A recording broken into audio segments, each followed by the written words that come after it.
Now it's time to give the platform and the microphone for the international development partners. Let me call here from Etienne from the UN. Etienne, please. Thank you very much.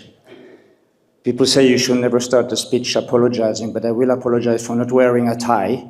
And I will simply explain why, because I fell a bit ill last night, so I went to the UN clinic, and we have our own planning framework workshop that is taking place today. So I was actually planning not even to attend our own event. I had told DG Mo when we met yesterday at the airport that I would be here, but then I felt I might also not make it. So in the end, I escaped from my own meeting. I came here slightly unprepared, but nevertheless happy. Happy, and thank you very much for inviting me. I represent eventually the development partners, but first and foremost FAO. This document is, and of course I want to acknowledge honorable ministers, planning, fisheries, agriculture, Molsa, SNBS, and Hassan, and a number of other colleagues, friends that I've worked with for many years.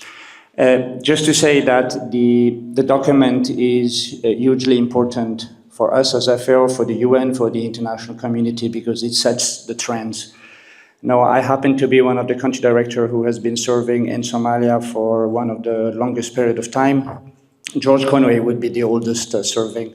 So I've seen, without reading the document, I've seen some of the progress the country has made, but I've also seen bottlenecks and areas of improvement. I'm very glad for the presentation we had earlier on, which shows at times very impressive figures, but also a very uneven development. If I take the food security sector, one of the latest slides, I think the figures are staggering.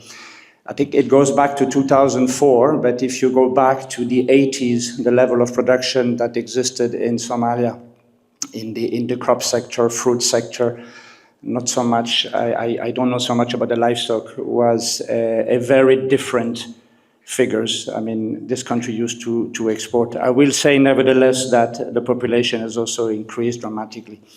There are some very positive, again, trends, looking at the GDP, but much more we can do in the broader agriculture sector. I see agriculture is mentioned there, fisheries is mentioned there, but of course livestock we know is an essential component of the productive sector and of the GDP. So as much as it represents a substantial part of the GDP, it also indicates from the report and from my own observation, massive potential for doing much more, increasing yields, increasing production, increasing incomes, and also looking forward to export. We discussed that with His Excellency, the Minister of Fisheries.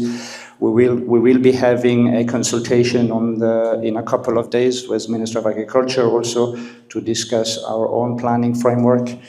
Just to also re-emphasize that what FAO is going to be doing in the next 5 years is, of course, going to be totally aligned to the NTP, and I want to congratulate again the team for having produced such a big and important document at a very important time in our collaboration and cooperation. So the UN Cooperation Framework, our own framework, will be completely aligned to yours, with the caveat that, of course, last year we did not expect the sort of funding shorts or funding drop that we are witnessing today. So this is something we have to take into consideration. But again, I don't have a speech, but I just wanted to again acknowledge the importance of this document. Looking forward already for the next edition, and recommitting on behalf of FAO, but also the UN system at large, our commitment to support the economic growth of the country. Thank you.